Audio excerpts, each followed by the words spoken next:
Você já pensou acerca das datas em que Jesus de fato foi crucificado? Será que ele foi crucificado numa sexta-feira, que nós denominamos Sexta-feira da Paixão? Será que realmente ele foi ressurreto no domingo, que nós denominamos Domingo de Páscoa? Bom, se você quer saber mais acerca dessas informações e desses fatos, fique ligado aqui nesse vídeo, porque nós vamos explanar mais deste tema aqui no Bíblia Club Curiosidades da Bíblia.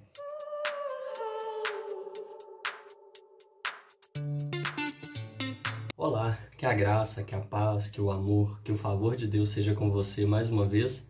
Seja muito bem-vindo ao Bíblia Club. Eu sou o pastor Felipe Sanches e esse é o nosso quadro Curiosidades da Bíblia.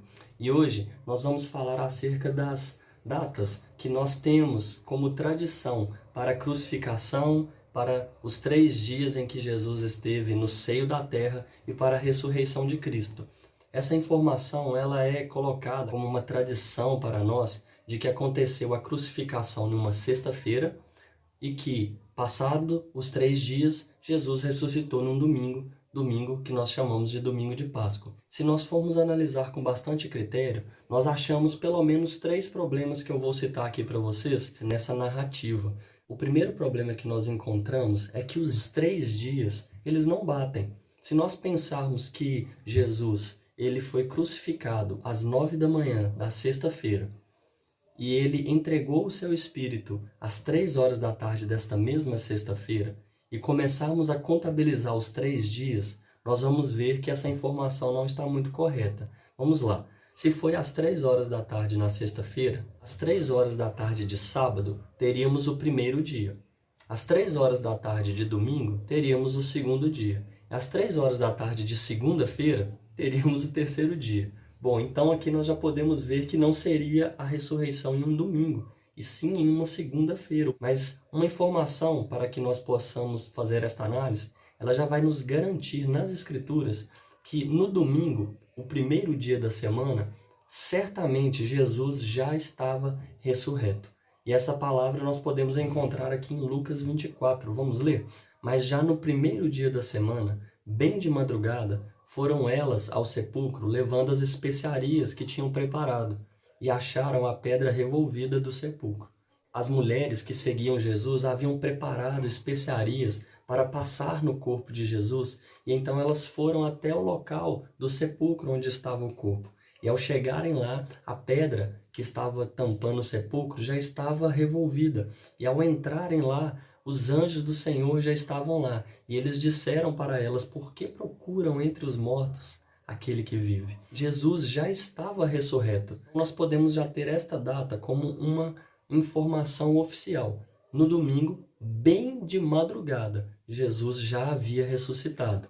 O segundo problema é que a Páscoa não era originalmente em um domingo. A tradição religiosa também foi que inseriu essa Páscoa no domingo tradicionalmente, como ocorre nos dias de hoje. Segundo o texto, poderíamos entender que a Páscoa aconteceu no sábado, quando lemos João 19. Então Jesus, depois de ter tomado o vinagre, disse: está consumado. E, inclinando a cabeça, entregou o Espírito. Ora, os judeus, como era a preparação e para que no sábado não ficassem corpos na cruz, pois era grande aquele sábado, rogaram a Pilatos que eles se quebrassem as pernas e fossem tirados dali. O dia da crucificação também era o dia da preparação para essa grande festividade, que era a festividade da Páscoa, que aconteceria no dia seguinte. E aqui é mencionado que o dia seguinte era um grande sábado, justamente por causa dessa festa. Mas nós temos ainda um terceiro problema. A Páscoa nem sempre cairia em um sábado. Se você ler Levítico 23, verso 5, você vai ver que as festividades elas tinham datas fixas. O dia da Páscoa, no calendário judaico, era o dia 14 do mês de Nissan. O mês de Nissan era o primeiro mês do calendário judaico. Era entre fevereiro e março do nosso calendário. Se o dia era um dia fixo, ele não tinha dia certo da semana para cair, não é verdade? Assim como, por exemplo, o nosso Natal é no dia 25 de dezembro e ele pode cair numa segunda, numa terça, numa quarta, assim também a festividade da Páscoa, ela era no dia 14 do mês de Nissan. Logo, ela poderia cair em qualquer dia da semana, não necessariamente num sábado, num Shabá, que era o dia, o sétimo dia, o dia sagrado do calendário judaico. Isto posto, as três problemáticas, vamos recapitular. A primeira, os dias não batem, né? Se nós pegarmos a sexta e colocarmos os 3 dias, cairia em uma segunda. E nós vimos lá em Lucas 24 que no domingo, bem de madrugada, Jesus já havia ressuscitado. Logo, não poderia acontecer a ressurreição em uma segunda. A segunda é que o dia da Páscoa não é no domingo. O dia da Páscoa aqui seria em um Shabá, o que nós naturalmente acabamos interpretando como um sábado. Logo, não seria no domingo. O domingo é uma data que foi colocado pela tradição religiosa em nosso calendário.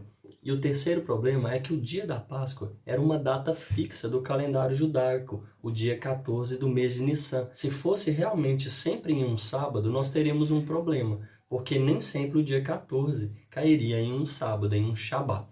Nós temos aqui os problemas, os 3 problemas. E quais seriam as soluções para esse problema? Existem aí 2 linhas principais. A primeira seria uma questão de semântica da língua. Não seria no terceiro dia, mas ao terceiro dia. E assim nós teríamos sexta, sábado e domingo. Então seria ao terceiro dia. E cairia no domingo e não numa segunda, quando nós contabilizamos os dias no terceiro dia, ou seja, sexta para sábado, sábado para domingo e domingo para segunda. Essa argumentação ela é muito facilmente quebrada. Por quê? Quando nós vamos ler Mateus 12, o próprio Jesus vai garantir que ele ficaria 3 dias e 3 noites no seio da terra. Vamos ler aqui Mateus 12, 39.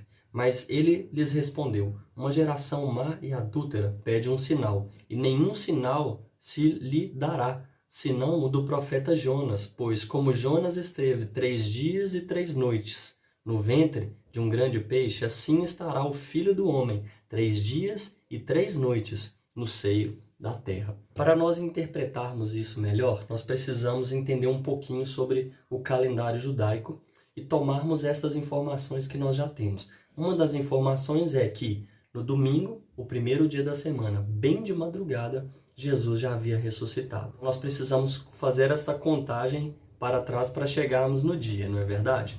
Uma outra informação que nós precisamos ter é de que o calendário judaico, diferente do nosso calendário, o calendário gregoriano, ele não é um calendário solar, ele é um calendário lunar.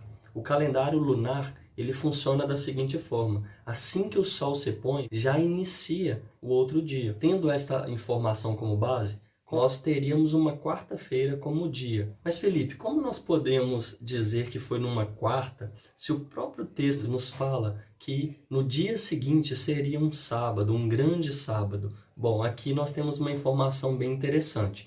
Lá em João 19, vai dizer o seguinte: ora, os judeus, como era preparação e para que o sábado não ficasse com corpos na cruz, pois era grande aquele sábado. Vocês lembram que eu comentei que os dias das festas, eles são dias fixos e não podem cair sempre em um mesmo dia da semana? Então havia o Shabá, que era o 7º dia da semana, o dia de descanso, o dia solene, e havia os dias das festas, que era nomeado como Shabaton, e poderia também ser traduzido como o grande Shabá. Então aqui no texto de João 19, quando a palavra diz: pois era grande aquele sábado, na quarta-feira seria o dia da crucificação, o dia de Jesus entregar o seu Espírito e, consequentemente, o dia antecessor ao dia do grande Shabá, que era o dia da Páscoa. Jesus foi crucificado às 9, entregou o seu Espírito às 3, e quando entardeceu, quando o sol se pôs, iniciou o Shabaton, numa quinta-feira. Ao iniciar o primeiro dia após a morte de Jesus, na quarta noite para nós, no nosso calendário, mas já na quinta para os judeus, passou-se a primeira noite. No outro dia, na quinta-feira de dia, passou-se o primeiro dia. Na quinta-feira à noite, para o calendário judaico, já seria sexta-feira. Sexta-feira de dia, foi-se então o segundo dia. Na sexta-feira à noite, que já era o sábado, a terceira noite. E no sábado, no Shabá, que era o Shabá, o dia oficial do Shabá, o 7º dia, foi o terceiro dia. Então aqui nós temos completados os 3 dias e as 3 noites. E olha que interessante, esse Shabá, que foi o terceiro dia, ele também era dia de uma festividade chamada a Festa das Primícias. E nós sabemos que toda a simbologia das festas que apontam para Jesus Cristo, elas vão mostrar que Jesus, ele é a primícia dos que ressuscitaram. Jesus foi o primeiro homem, analisando Jesus homem com a sua humanidade, a ressuscitar glorificado. Por isso ele é a primícia dos que ressuscitaram. Foi neste sábado que Jesus ressuscitou. Mas não foi no domingo, Felipe? Não. Quando nós lemos o texto de Lucas 24, nós vamos ver que as mulheres que foram levar as especiarias para o corpo de Jesus, elas foram no primeiro dia da semana, ou seja, domingo, bem de madrugada. E se o sábado ele acabava com o sol se pondo, qualquer hora que elas foram ali, depois das 10, das 11, meia-noite, 1 hora da manhã, não importa, já era domingo, porque o domingo já havia começado logo que o sol se pôs. E elas foram bem de madrugada, bem cedo, talvez tarde da noite, talvez bem cedo, não sabemos. Sabemos que quando elas foram ali, já era domingo e o corpo não estava mais lá. Se nós olharmos para o texto com profundidade, buscando as informações todas que circundam esse fato, a interpretação mais honesta que eu consigo chegar é de que ele foi crucificado e morto em uma quarta-feira, que era o dia da preparação para o Shabatão, o grande Shabá, o dia 14 de Nissan, onde haveria a festa fixa da Páscoa. Na quinta-feira foi a Páscoa. Na sexta-feira continuou as festividades das festas dos pães asmos. E no sábado, completando os 3 dias e as 3 noites, eram as festas da primícia, aonde Jesus foi a primícia dos que ressuscitaram. E quando as mulheres foram bem de madrugada, o corpo já não estava lá, porque ele já havia ressuscitado. É muito bom nós analisarmos desta forma, é muito bom estudarmos as Escrituras. Esta informação ela vai nos dar conteúdo para interpretar melhor outros fatos que vão ter conexão com esses textos da crucificação e da ressurreição. Mas o mais importante é que, independente do dia, Jesus se entregou por mim e por você naquela cruz. E pela sua obra vicária, ali no madeiro, pela sua obra substitutiva, nós que merecíamos a condenação, recebemos grande salvação. Graças a Deus por esse Deus que se entregou por mim e por você, que se fez homem e entregou até a morte, e morte de cruz por nós. Bom, se você gostou dessa mensagem, se essa mensagem enriqueceu de alguma forma a sua vida, a sua fé, eu quero te pedir alguns favores. Eu quero te pedir para que você possa primeiramente se inscrever aqui nesse canal, que você possa curtir este vídeo, que você possa ativar o sininho para quando eu postar novos vídeos, você estar recebendo a informação do YouTube. E se você achar que vale a pena, eu te peço, compartilha este vídeo com o máximo de pessoas que você puder, para que juntos nós possamos propagar as verdades que emanam das Escrituras e possamos fazer discípulos de todas as nações. Que Deus abençoe a sua vida e até a próxima.